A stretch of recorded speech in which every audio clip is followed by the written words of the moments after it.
माणूस पहिली शेती करायचं कशानं? ट्रॅक्टरनं करायचं का बैलानं? बोला बोला. बैलानं करायचा. पहिले जुने लोक म्हणायचे आमच्या लग्नाची वराड सुद्धा कशात जायचे? हा, बैलगाडीत जायचे. आमचे वडील मला सांगतात, ते म्हणतात माझं वराड बैलगाडीत गेलं होतं. बैलाला ज्यादा किंमत होती. पत्र्याच्याही खोल्या नव्हत्या जुन्या. कशाच्या खोल्या होत्या? राहायला घर कशाचं होतं? तुम्ही बदलता कसे मला ते सांगायचे. कशाच्या होत्या? पाष्टाचं सपार होतं, बरोबर. पाचट शेकारायचं किंवा पानाड कापून आणायचं. त्याला मोठ्या भेंड्याच्या भिता राहायच्या, मोठी भीत राहायच्या, दगडाच्या भिता राहायच्या. त्या वेळेला तुमच्याकडे गोरं होतं, गोरं बारीक गोरं होतं. त्याला बांधायला ज्या ठिकाणी सपरात जागा होती त्याच बाजूला तुमची स्वयंपाकाची चूल होती, बरोबर आहे. तुमची बायको, तुमची आई भाकरी कालवण करणार. तुम्ही त्याच सपरात त्याच चुलीजवळ जेवायला बसणार आणि तुमच्या शेजारी ते गोरं काय करणार? चारा खाणार. हळूहळू ते गोरं मोठं झालं. त्या गोऱ्याचा काय झाला? बैल झाला. सपार आहे तसंच होतं. आता बैल शेतात काम करायला लागला. बैल त्याच गोठ्यामध्ये चारा खायचा आणि तुम्ही त्याच गोठ्या शेजारी भाकर खायचे. कालांतराने बदल असा झाला, तुम्ही पत्र्याच्या खोल्या बांधल्या, तुम्ही पत्र्यात गेले, बैल पाष्टातच राहायला. पत्रा झाला कुणामुळे? बोला बोला, कुणामुळे? बैलामुळे. बैल तिथंच आहे, तुम्ही पत्र्यात आहे. कालांतराने महाराज पत्र्याचा स्लॅब झाला. बैल तिथंच आहे, तुम्ही स्लॅब मध्ये आहे. बदल बघा किती होतो बरं का. आज तोच बैल निकामी झालाय. तुमच्या पोराला 60,000 रुपये पगार आहे, सुनबाईला 40,000 रुपये पेमेंट आहे. ज्या बैलानं स्लॅबचा बंगला केला, ज्या बैलानं तुमच्या मुलाचं शिक्षण केलं काका, ज्या बैलानं सर्व काही गोष्टी कुठल्याही प्रकारचा स्वार्थ नसताना तुमच्या शेतात राब राब राबला, तो बैल आज म्हातारा झालाय. तो बैल जाणार आहे, 2-2.5 वर्षात जाणार आहे. आज तुम्ही काय विचार करताय? पोर्च मध्ये बसलेले आहेत तुम्ही स्लॅबच्या, बैलाकडे बघता आणि तुम्ही म्हणता बस आता याचा काय उपयोग नाही, मला चारा अन्न होत नाही, आता याला विकल्याशिवाय बोला बोला पर्याय नाही. तो बैल त्या मालकाकडे बघत असतो. बैल बघा तुम्ही बारकाईनं नजर टाकायची. शेतकरी माणसं आहेत. बैल त्या जुन्या सपराकडे बघतो आणि बंगल्याकडे पाहतो. बैल मनात म्हणत असतो, अरे सपरातही तुझ्या बरोबर होतो, सपरातही तुझी साथ नाही सोडली, पत्र्यातही तुझ्या बरोबर होतो, पत्र्यातही तुझी साथ नाही सोडली. आज तू स्लॅबच्या बंगल्यात बसला तर तू आज मला विकायचा विचार करतोय. मी नाही तुझी अजून साथ सोडली, निदान तुला बाबा सारवण्यापुरतं शेण तरी देतोय, काहीतरी देतोय, पण तू बदललास. तो बैल सांगतो नको रे विकू मला. मनात म्हणत असतो. बघा तुम्ही त्या बैलाच्या डोळ्यातून महिला मंडळ टप टप पाणी पडतं, टप टप पाणी पडतं आणि त्या एका एका थेंबाची किंमत तुम्ही नाही मोजू शकत काका. तो बैल त्यावेळेला मनातल्या मनात त्या शेतकऱ्याला, त्या बापाला, तुम्हाला विनवणी करत असतो. काय विनवणी करतो माहितीये?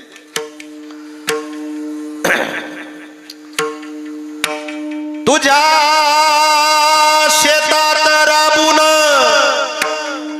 माझी सरली हयात,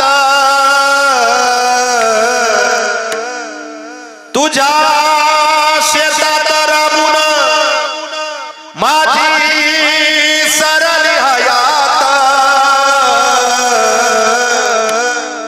नको करू हे टाळणी आता उतार वयात, नको करू हे टाळणी आता उतार वयात, नाही राजा ओढवत 4 पाऊले नांगर,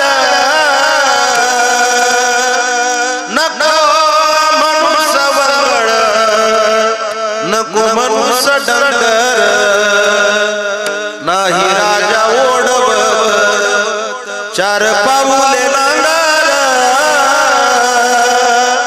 नको म्हणून सवळ, नको म्हणून डंगर.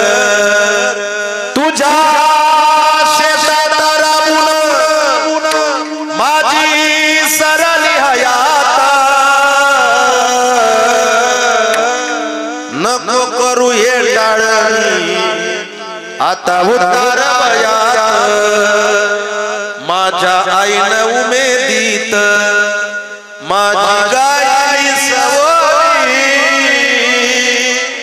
नको चाबका सारखी आता फटकारू शिवी माझ्या आईनं उमेदीत माझी गाई सवरी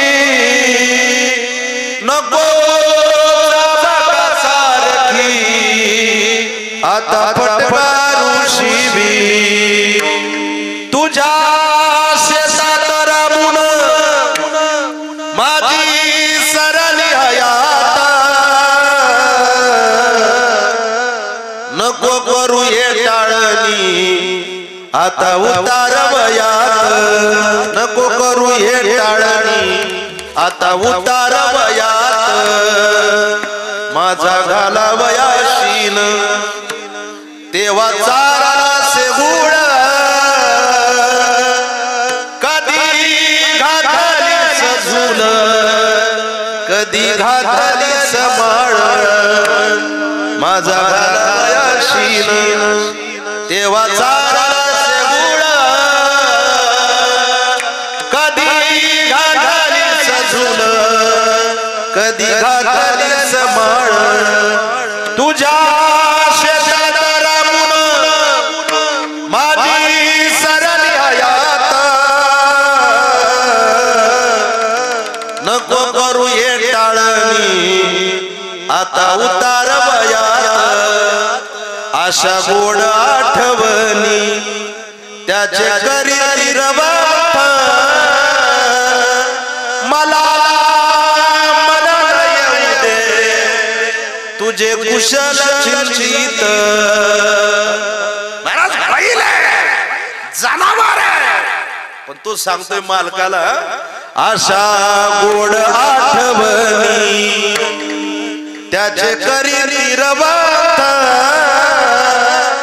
मला मरण येऊ दे तुझे कुशल चिंतित तुझ्या शेतात राबून माझी सरली हयात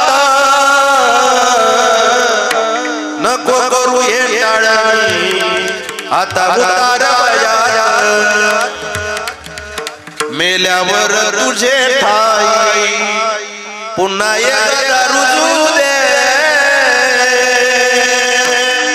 शेवटचं कडवं इतकं भावनिक लिहिलंय का त्या कविताकारानं तो बैल त्या मालकाला सांगत असतो हे बघ मी मरणार आहे मी जरी गेलो बाबा तर माझी शेवटची एकच इच्छा आहे मेल्यावर तुझे ठाई पुन्हा एकदा रुजू दे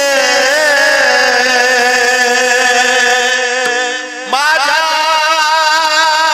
कातड्याचे जोडे तुझ्या पायात वाजू दे माझ्या कातड्याचे जोडे तुझ्या पायात वाजू दे तुझ्या शेतात राबून माझी सरली हयात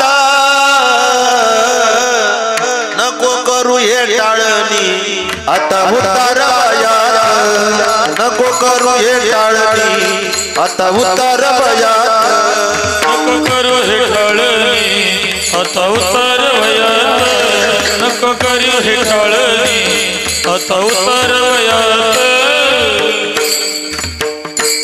महाराज ज्या बैलानं पाष्टाच्या कोपीपासून तर स्लॅबच्या बंगल्यापर्यंत पोहोचलंय ज्या बैलानं महाराज स्वतःच्या मुलांना पार जोळीपासून ते महाराज नोकरीपर्यंत पोहोचवलंय त्याच बैलावर माणूस बदलतो काका निस्वार्थपणानं त्यानं आपल्या शेतात केलेलं काम माणूस विसरतो तर लोक माणसांना तेव्हाच विसरून जातात काका माणूस स्वार्थ संपला का माणूस माणूस राहत नाही काका माणूस जनावर होऊन जातो ही कलियुगामधली शोकांतिका आहे विठाला विठाला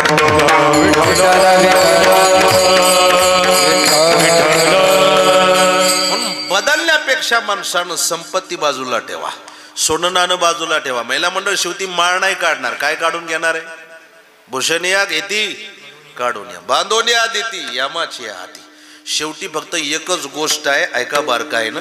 संपत्ती कमावली लुटणार आहेत, सोनं नाणं कमावलं लुटणार आहेत, जमीन घेतली लुटणार आहे, पण अशी एकच गोष्ट आहे का ती लुटल्या जात नाही. तिचं नाव आहे तुम्ही केलेला परमार्थ, तुम्ही केलेली भक्ती, तुम्ही केलेलं भगवंताचं चिंतन. ते लुटल्या जात नाही, त्याच्यावर दावा दाखल करता येत नाही. ते जर तुम्ही केलं तर 100% याला धन्यता प्राप्त होईल. तुकोबाराय सांगतात ते आम्ही केलंय दिनरजनी हाची धंदा गोविंदाचे पवाडे देह जावा अथवा राहून पांडुरंगी दृढ भाव. या पद्धतीने आम्ही विठोबाचे दास झालो, म्हणून आम्ही धन्य झालो. धन्य आम्ही जन्मालो, धन्य आम्ही जन्मालो, धन्य आम्ही जन्मालो, धन्य आम्ही जन्मालो, धन्य आम्ही जन्मालो, धन्य आम्ही जन्मालो, धन्य आम्ही जन्मालो, धन्य आम्ही जन्मालो. दास विठोबाचे झालो, दास विठोबाचे झालो, धन्य आम्ही जन्मालो, धन्य आम्ही जन्मालो. दास विठोबाचे झालो, दास विठोबाचे झालो,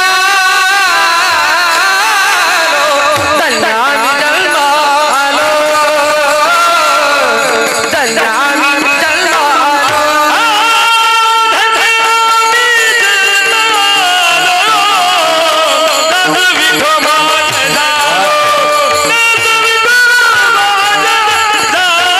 जन्मालो. दास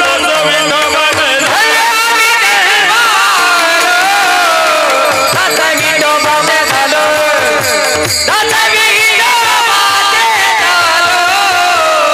दास विठोबाचे झालो, दास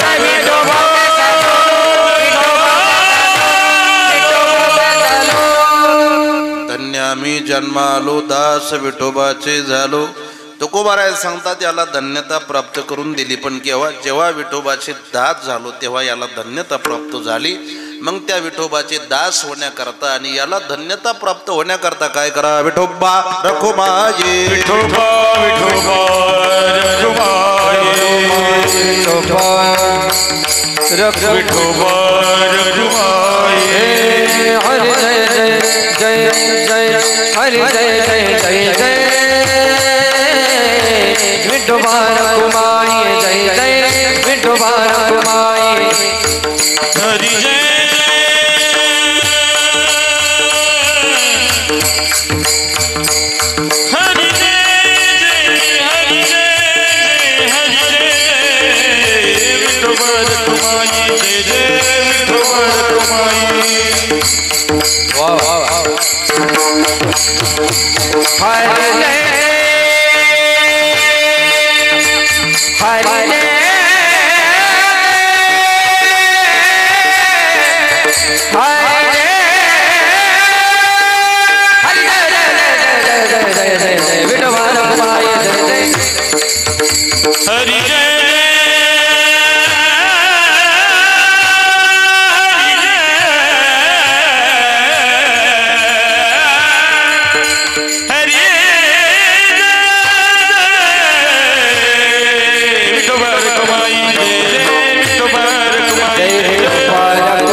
आणि एकदा का विठोबाचे जात झाला तुमच्या जीवनामध्ये ब्रह्मानंद, त्या ठिकाणी सच्चित आनंद या गोष्टी प्राप्त झाल्या का? तुका म्हणे पावटणी करू स्वर्गाची निशाणी, धन्य आम्ही जन्मालो, दास विठोबाचे झालो.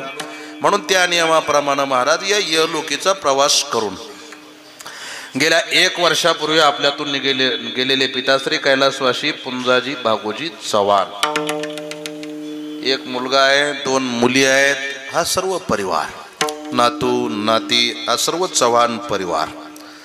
असं सांगतात आई कधी कोणाची जाऊ नये, बाप कधी कोणाचा जाऊ नये. आई गेल्यानंतर आईची जाणीव होते, बाप गेल्यानंतर बापाची जाणीव होते. काका आई महत्वाची आहे. किती महत्वाची आहे? आईचं कार्य महान आहे. किती कार्य महान आहे? स्वामी विवेकानंद सांगतात आई किती महत्वाची आहे. स्वामी तिने जगाचा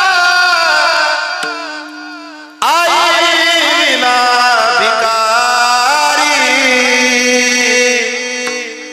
आई वाचून पोर वेगळी, नाती तुटली फार